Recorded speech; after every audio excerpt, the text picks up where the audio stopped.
Hello friends, मैं इसके Saini MIC group पे एक बार और आपका स्वागत है।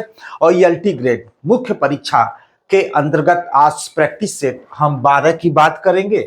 और इस बारे में दो महत्वपूर्ण प्रश्न, चूंकि कल हमने ये क्लास लिया था लेकिन मेरा माइक डिस्चार्ज हो गया, मुझे पता भी नहीं चला। और जब मैं यूट्यूब पे उसे अपलोड कर दिया तब बच्चों के द्वारा कमेंट आया कि वॉइस नहीं आए, जिसके वजह से काफी क्लियरेशन रह गया होगा। इसलिए मैं दोबारा इसको शूट कर रहा हूं, जिसमें उत्तोलक जिसको हम लीवर कहते हैं और प्राचीन ओलंपिक पे हमारा दो प्रश्न है। और पढ़िए वही जो नौकरी दिलाए। मुझे उम्मीद है कि जो मैं प्रश्नों का संग्रह लेकर आया हूं रियल में बहुत ही परीक्षा के दृष्टिकोण से महत्वपूर्ण है। मैं बताता हूं, मैं ब्रह्मा तो नहीं हूं लेकिन मैं प्रयास करता हूं जो सेट, जैसे एलटी ग्रेड में जो हमने पेपर सेट किया था बहुत ही अच्छा सेट किया था, जो एग्जाम के दृष्टिकोण से काफी। और वीडियो शेयर ना करें, कंपटीशन बढ़ जाएगा। ये चूंकि है कि क्योंकि बच्चे मेरी वीडियो को शेयर नहीं कर रहे हैं, ना शेयर करें। तो आइए समय न गंवाते हुए हम डायरेक्ट प्रश्नों की तरफ चलते हैं। और मैं बताऊं कि प्रश्नों का उत्तर देने से पहले मैं कहूं कि अगर मेरे चैनल पे हो तो सब्सक्राइब और एक लाइक जरूर दें। और टेलीग्राम चैनल डिस्क्रिप्शन बॉक्स में लिंक है। टेलीग्राम चैनल पे अगर आप जुड़ते हैं तो जितनी भी महत्वपूर्ण जो भी जानकारी होती है मैं उस पर देता हूं, तो उस पर तुरंत आपको मिल जाएगा। तो प्रश्न क्या है, उत्तोलक यानी लीवर की परिभाषा दीजिए तथा इसके घटकों का वर्णन करते हुए मानव शरीर में पाए जाने वाले तीनों प्रकार के उत्तोलकों का उदाहरण सहित स्पष्ट कीजिए। यानी जो लीवर मानव शरीर में हमारे खेल में वो पाया जाता है, वो कहाँ कौन सा लीवर पाया जाता है, आज उसी पर हम चर्चा करने वाले। तो सबसे पहले हम बता दें कि उत्तोलक होता क्या है। और उत्तोलक का सिद्धांत किसने दिया था, तो आर्किमिडीज ने दिया था। उत्तोलक एक कठोर दंड, यानी हम कह सकते दंड मतलब छड़ होता है जो किसी स्थिर बिंदु के सहारे घूमता है और बल लगाकर भार को स्थानांतरित किया जाता है। यानी हम कह सकते हैं जैसे मान लीजिए यह बहुत एक लंबा सा यह एक छड़ है और इसके माध्यम से हम वजन ज्यादा से ज्यादा मतलब कम बल लगा के अधिक से अधिक भार को उठा सकते हैं या स्थानांतरित कर सकते हैं। उसी को हम एक उत्तोलक कहते हैं। हम लोग जैसे छोटे छोटे थे तो नाली ओली पे बड़ा बड़ा ढक्कन होता था, उसको उठाया कैसे जाता था, तो बड़ा बांस लगा करके और उसमें खोज करके नीचे एक डग्गा रख दे मतलब बोल्डर रख देते थे और दबाते थे बड़ा आसानी से। लेकिन हम लोग नहीं जानते थे यही लीवर है, यही उत्तोलक है। तो आइए हम बात करते हैं कि मानव शरीर में उत्तोलक कहाँ किस प्रकार काम करता है। जो हड्डियां हैं उत्तोलक का कार्य करती है। जोड़ जिसको हम ज्वाइंट कहते हैं वो आधार बिंदु तथा मांसपेशियों जो मांसपेशियां है वो बल प्रदान करती है। इस प्रकार हम कह सकते हैं ज्वाइंट्स और हड्डियां और मांसपेशियां मानव शरीर में लीवर का काम करती है। तो यहां पे देखेंगे मानव शरीर में जितने भी गति होती है, यानी हमारे अंदर जो भी हलचल होती है, जो भी हम गति होती है, दौड़ते हैं, कूदते हैं, जो भी कुछ करते हैं, वह सब लीवर के द्वारा ही होता है। इसलिए हमारा शरीर एक क्या है, लीवर के रूप में कार्य करता है, मतलब एक उत्तोलक के रूप में काम करता है। यह विषय जैव यांत्रिकी जिसको हम का महत्वपूर्ण भाग है, यानी जैव यांत्रिकी का एक महत्वपूर्ण भाग है।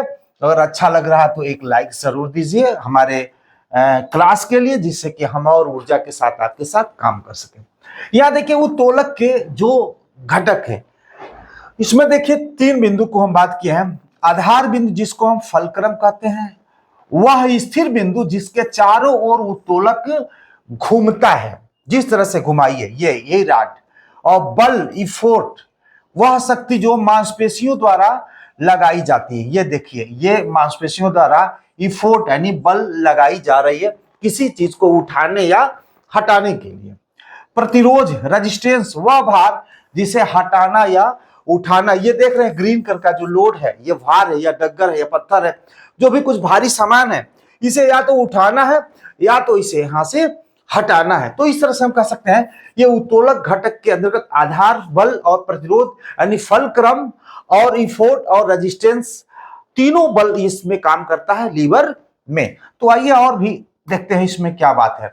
देखिए थोड़ा सा लंबा हो सकता है, लेकिन मैटर है आप अपने हिसाब से जो हटाना हो हटाइएगा, जो रखना हो रखिएगा, लेकिन आपको ज्यादा पढ़ना पड़ेगा।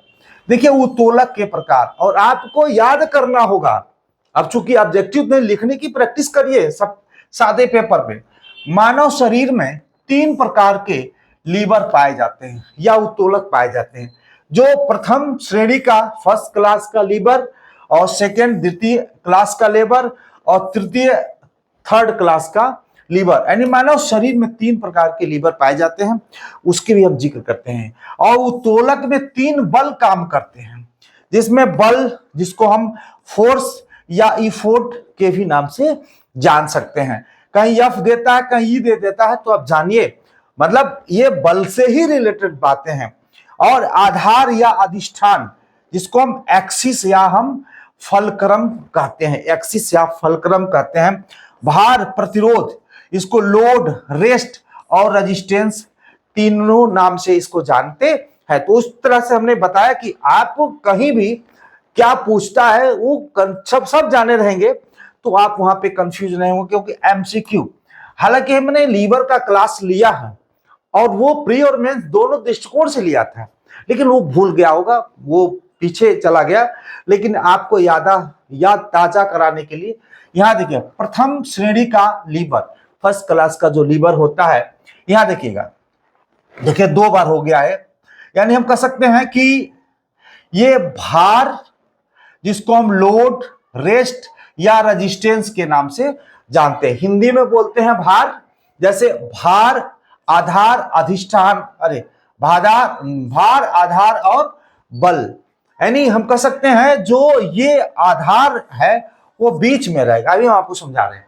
यहां पे देखिए भार, लोड, इसी को देखते हैं, लोड, रेजिस्टेंस या रेस्ट, और बीच में क्या होगा, फलक्रम, और लास्ट में इफोर्ट या फोर्स। यानी हम कह सकते हैं बीच में जहां पे फलक्रम है वो मान के चलिए वो क्या है, फर्स्ट क्लास का लीवर। यहां पे देखिएगा फलक्रम, इसको फलक्रम बोलते हैं, यानी आधार है, यानी उनका बेस है, जिसपे रुका हुआ अधिष्ठान है, ये आपका फलक्रम है। हमने देखा, देखिए फलक्रम बीच में, यहां पे देखिएगा फलक्रम बीच में, रेड कलर में फलक्रम को हमने बताया कि आप जान जाइए, 2 कलर में रख दिया है।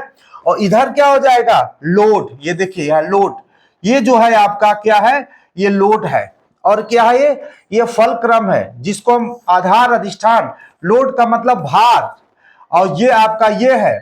और इफोर्ट, जिसको हम प्रेशर देते हैं, बल लगाते हैं, यहां पे देखिएगा इफोर्ट या फोर्स, मतलब दबाव, फोर्स। यहां इसे क्या कर रहे हैं, हम फोर्स दे रहे हैं इस हाथ के द्वारा, तो ये है आपका इफोर्ट। यानी हम कह सकते हैं कि इफोर्ट और लोड के बीच जब फलक्रम है तो प्रथम श्रेणी का वो लीवर या उत्तोलक कहा जाता है। क्लियर हो गए होंगे। यहां हमने बहुत, देखिए 2 बार हो गया है, आप ये कहीं बार लिखिएगा, यही वाला लिखिएगा, ये वाला लिख दीजिए पूरा, एकदम समझिए कि एकदम क्लियर प्रथम श्रेणी का जो लीवर है। और इस तरह का एक डायग्राम जरूर बनाएंगे आप, जिससे कि वो क्लियर हो जाएगा कि होता क्या है, फलक्रम बीच में होता है। तो ये फर्स्ट क्लास का लीवर हो गया। अब बात करते हैं इससे संबंधित कुछ और बातें। प्रथम श्रेणी का जो उत्तोलक होता है, फर्स्ट क्लास का जो लीवर होता है, इसमें आधार बिंदु फलक्रम बीच में होता है। अभी हमने जो बताया फलक्रम, ये देखिए फलक्रम कहाँ है, बीच में, इस दोनों के बीच में है।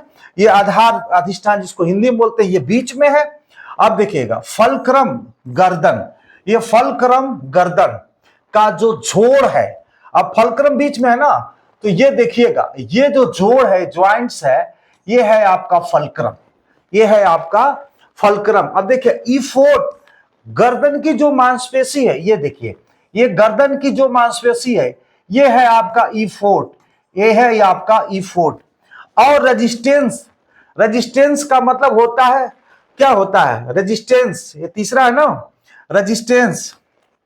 यहां देखिए जिसको लोड बोलते हैं, जिसको बोलते हैं लोड, जिसको बोलते हैं हम लोड। लोड का मतलब होता है सिर का भार, ये देखिएगा रेजिस्टेंस, ये जो सिर का भार। तो क्लियर हो गए होंगे कि ये जो है फलक्रम है, ये बीच में हो गया। हमने बताया था क्या, फलक्रम बीच में, ये क्या है आपका फलक्रम बीच में। अब फिर मैं बताया था आपका लोड या रेजिस्टेंस एक तरफ होगा, लोड या रेजिस्टेंस एक तरफ होगा। यहां देखिए लोड हो गया, और फिर इफोर्ट एक तरफ होगा, यहां पे इफोर्ट एक तरफ यहां हो गया। तो ये जो मानव शरीर में ये तीन जो प्रमुख बिंदु है, ये तीनों प्रमुख बिंदु आप यहाँ पे इसको देख सकते हैं, यहाँ पे कोई दिक्कत नहीं हो सकती है। आइए बात करते हैं यहाँ पे जो extension of far arm and और एंकल फ्लेक्शन, बच्चों का झूला, शीशा यानी कैंची, पिलास जो पेड़ आदि प्रथम प्रकार के उत्तोलक लीवर के उदाहरण है। यहां पे देख सकते हैं ये जो झूला बच्चा झूल रहा है ये प्रथम प्रकार का, यानी हम कह सकते हैं यह यफ हो सकता है, और ये लोड ये यल हो सकता है, हो नहीं सकता होता है, और ये है आपका आपका हो जाएगा इफोर्ट, यानी हम कह सकते हैं फोर्स, इफोर्ट हो जाएगा। तो आपने देखा एफ ई और एल ये हो गया। इसी तरह से आप देखेंगे कि यह यहाँ पे इफोर्ट हो रहा है, यहाँ पे लोड हो जा रहा है, और ये बीच में क्या हो गया, ये फलक्रम हो जा रहा है।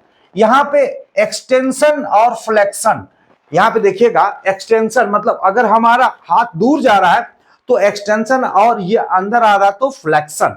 तो जिसमें भी ये तीनों यहाँ पे जो काम करता है, यहाँ भी यहाँ पे फलक्रम हो जाएगा, और फिर आपका इफोर्ट हो जाएगा, और ये हो जाए नहीं ये हो जाएगा आपका इफोर्ट, और ये हो जाएगा आपका रेजिस्टेंस। तो इस तरह से हम देखेंगे ये तीनों चीजें यहाँ पे काम कर रही हैं। तो यहाँ पे देखिएगा हमने यहाँ बना दिया है, यहाँ पे फलक्रम बीच में है, ये प्रथम श्रेणी का लीवर का एग्जाम्पल के हिसाब से हमने भार, आधार और बल हिंदी में भी है और अंग्रेजी में है, जहां जो जिसको सुविधा लगे वो वहां पे कर लेगा। अब देखिए हम सेकेंड यानी द्वितीय श्रेणी का जो लीवर की बात करते हैं, द्वितीय श्रेणी का लीवर, इसमें जो प्रतिरोध जिसको हम रेजिस्टेंस बोलते हैं वो बीच में होता है। ये जो रेजिस्टेंस जो होता है उसमें बीच में होता है। उदाहरण बास्केटबॉल, वॉलीबॉल में पंजे से जंप लेना, पंजों के बल पे खड़ा होना, ये सब द्वितीय श्रेणी के लीवर में काम आता है। जैसे हमने कहा ना रेजिस्टेंस, यहाँ पे देखिएगा ये रेजिस्टेंस कहाँ है, बीच में। रेजिस्टेंस जिसको हम लोड भी कहते हैं, जिसको हम रेस्ट बोलते हैं, जिसको रेजिस्टेंस बोलते हैं, ये तीन नामों से आप देखिएगा। यहाँ पे देखिए ये जो है ये लोड आपका ये बीच में, कहाँ पे है, बीच में। ये लोड कहाँ पे है आपका, बीच में। और इफोर्ट, इफोर्ट देखिए ये इफोर्ट ये आपका है, इफोर्ट ये जिसको हम इफोर्ट को मतलब फोर्स जिसको हम बल कहते हैं, जिसको हम बल कहते हैं, देखिएगा बल कहते हैं। तो ये बल हो गया, बल, और ये हो गया आपका फलक्रम, ये हो गया आपका फलक्रम। तो तीनों चीजें यानी लोड जिसको रेजिस्टेंस या जिसको हम रेस्ट बोलते हैं वो बीच में होता है, और यहां देखिएगा जो फलक्रम है वो पंजा है। फलक्रम जो क्या है वो पंजा है, ये देखिएगा ये है आपका पंजा, ये फलक्रम क्या है, ये पंजा है। और जो रेजिस्टेंस है, जो शरीर का भार है वो क्या है, शरीर का ये भार, ये शरीर का जो भार है यहाँ पे रजिस्टर आर है, जो भार है। और स्पिंडली की जो मांसपेशियां है जिसको हम बोल सकते हैं इफोर्ट, इसको बोल सकते हैं इफोर्ट, जिसको हम बल बोलते हैं, ये आपका ये इफोर्ट हो जाएगा। तो ये इस तरह से हम जो जंप करते हैं या वॉलीबॉल को मारते हैं, बाली मारते हैं, तो ये यहाँ पे तृतीय श्रेणी के लीवर यहाँ पे काम करता है, जिसको हमने यहाँ पे भी नीचे समझाने का प्रयास किया है इजी वे में, जो आपको कहीं दिक्कत ना हो। और मेरे चैनल पर नहीं हो तो एक लाइक जरूर बनता है। अब यहाँ पे देखिए डिप्स या पुश या द्वितीय प्रकार के उदाहरण का एग्जाम्पल है, जो डिप्स या पुल अप्स कर रहा है, बल, भार और आधार। हमने कहा ना लोड, लोड रेस्ट रेजिस्टेंस कहाँ होता है, बीच में होता है। सेकेंड में भार प्रतिरोध बीच में होता है। बल एक तरफ देखिए, बल यहां अगर हो जाए और आधार यहां हो जाए तो भी बात एक ही है, ऐसा नहीं ये बीच में, लेकिन क्या रहेगा, बीच में लोड रेस्ट या रेजिस्टेंस होगा, बीच में होगा। ये वाला यहां हो जाए, ये वाला यहां हो जाए तो ऐसा मत सोचिए कि गलत हो गया, ये सही है। यहां पे देखिएगा, अब हम कह सकते हैं यहां पे अगर हम बल लगा रहे हैं यहाँ पे लोड, ये पूरा लोड दे रहे हैं, और यहाँ पे आपका ये फलक्रम बना रहे हैं। तो ये जो है डिप्स या पुश जो है वो द्वितीय श्रेणी का एग्जाम्पल है लीवर में। ये आप जान सकते हैं, ये चीजें जरूर आप लिखेंगे, मेंशन करेंगे एग्जामिनर, जिसको सरलता से समझ सके। अब सेकेंड क्लास के जो लीवर हैं उसके कुछ एग्जाम्पल लेकर के आए। याद देखिएगा, ये जो नींबू निचोड़ने वाले, जो इसको हम क्या बोल सकते हैं, जो भी मशीन है, ये ठेला है, और ये क्या है आपका सरौता है।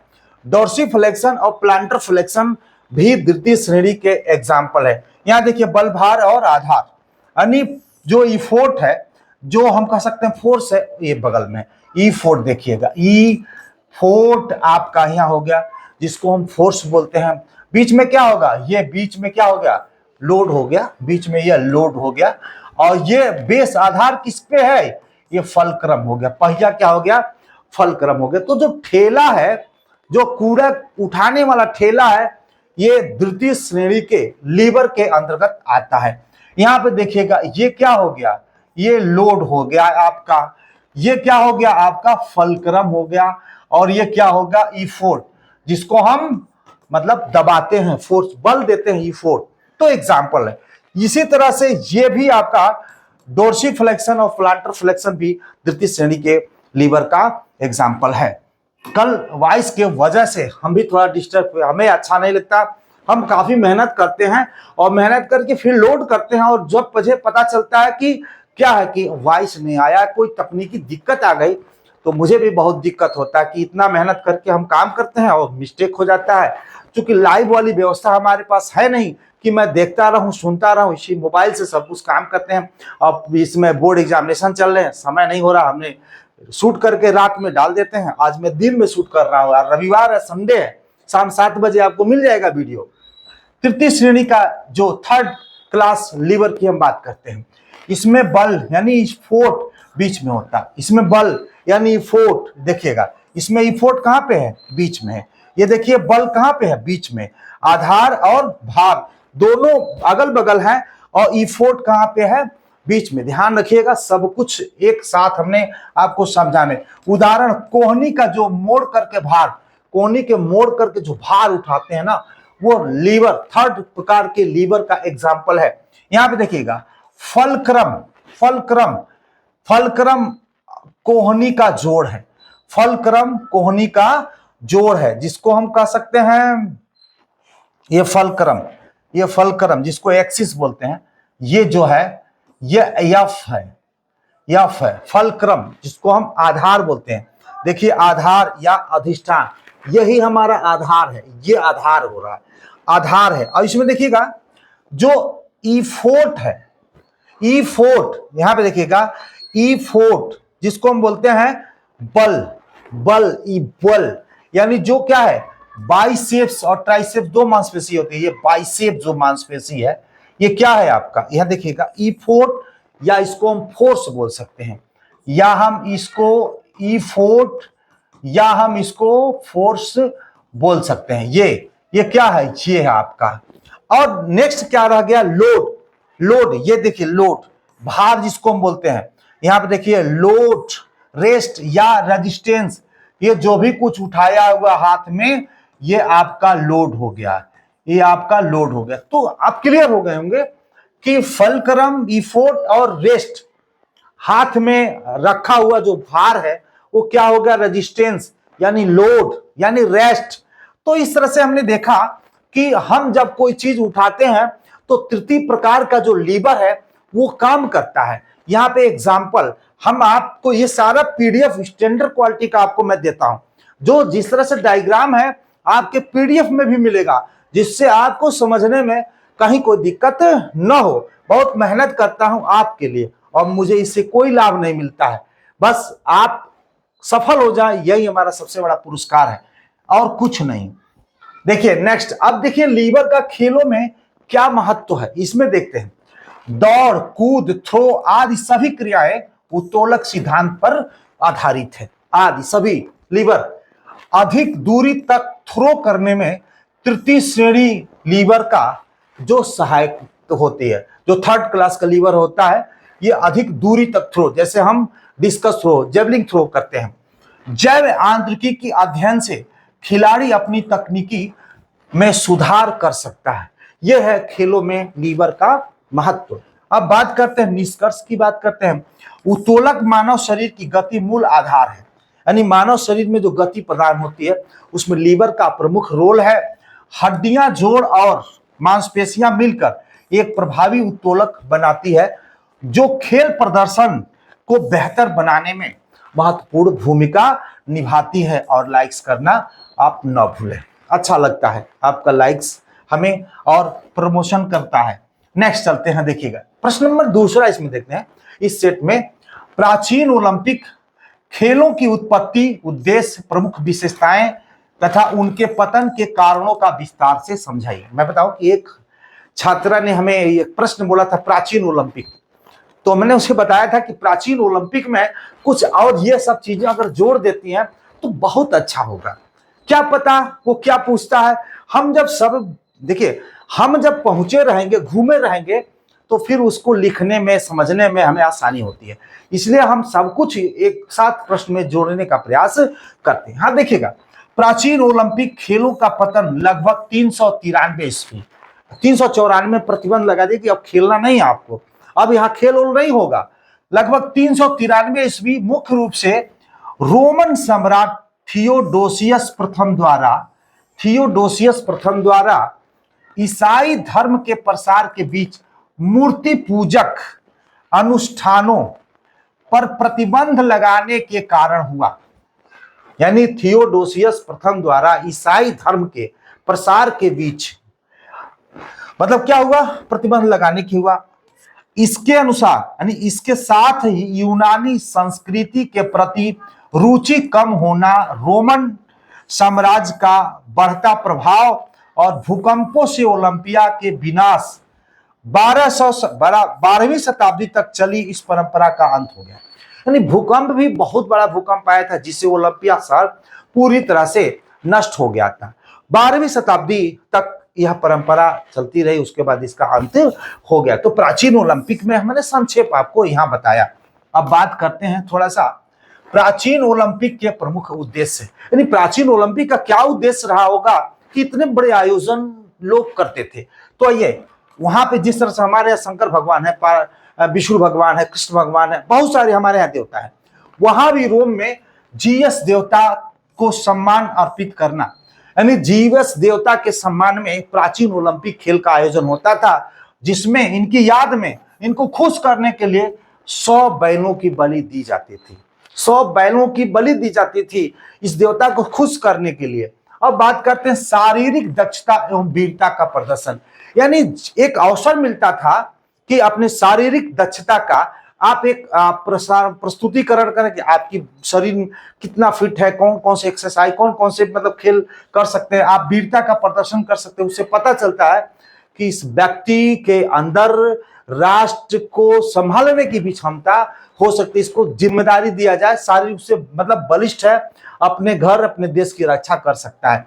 यूनानी नगर राज्यों में एकता स्थापित करना, खेल के माध्यम से सब लोग एक साथ जुड़ते थे जिससे एकता स्थापित होता था। ओलंपिक के दौरान यूनान के विभिन्न नगर राज्यों के बीच पवित्र युद्ध विराम घोषित किया जाता था। अगर ये खेल जब चलता था, अगर अगल बगल कोई युद्ध भी होता था तो ये बताया जाता था खेल चल रहा, कुछ समय के लिए युद्ध को रोक दिया जाए, जिससे खिलाड़ियों को आने जाने और प्रतियोगिता में प्रतिभाग करने में इनको किसी प्रकार का कोई रुकावट या बाधा उत्पन्न न हो। युद्ध विराम तक रोक दिया जाता था। इस खेल का इतना महत्व होता था।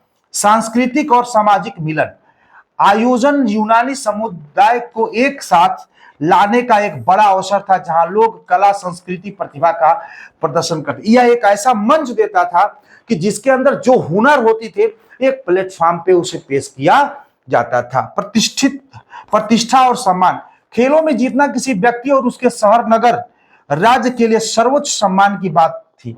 विजेताओं को जैतून के पत्तों का मुकुट पहनाकर सम्मानित किया जाता था।